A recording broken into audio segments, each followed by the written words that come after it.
Only one word could describe the chaos in the banquet hall: devastation.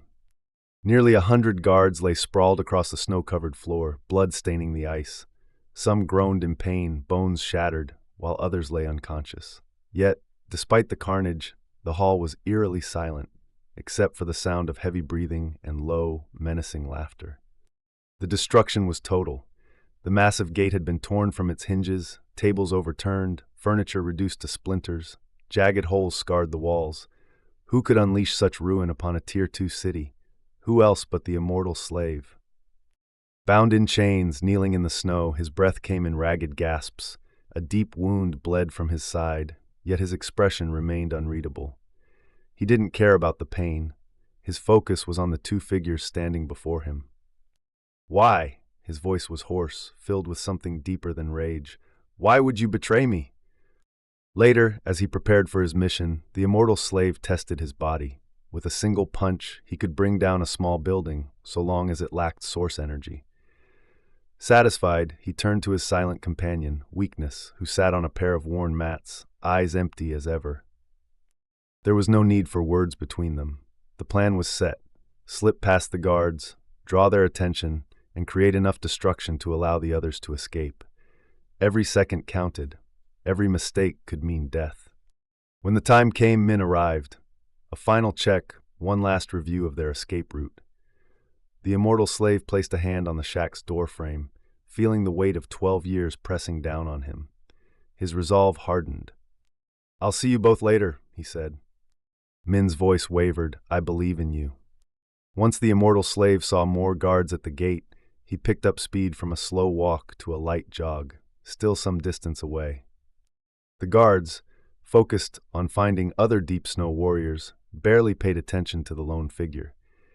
The senior guard barked an order, sending two close-range fighters sprinting toward the immortal slave.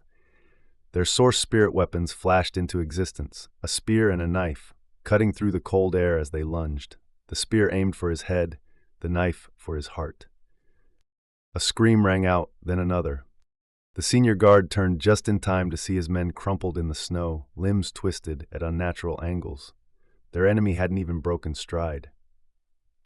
Alarmed, the senior guard ordered the long-range unit to fire. Bows, crossbows, and spears took aim. A deadly volley streaked toward the immortal slave. At the last second, he sidestepped effortlessly, dodging with inhuman precision. Crossbowmen reloaded. This time, they staggered their shots, one wave first, the second aiming where he dodged. He saw the trick too late. The second volley slammed into him. The guards expected him to fall. The bolts bounced off his skin. Panic spread. The senior guard turned to their trump card, a hand cannon wielder, the only Tier 2 fighter among them. The guard poured fire source energy into the weapon, launching a blazing bomb capable of leveling a house. The immortal slave didn't dodge. He leapt into the air and caught the bomb with one hand. The guards scattered in terror. The senior guard's voice cracked as he screamed for them to run, but it was too late. With a flick of his wrist, the immortal slave hurled the bomb at the gate.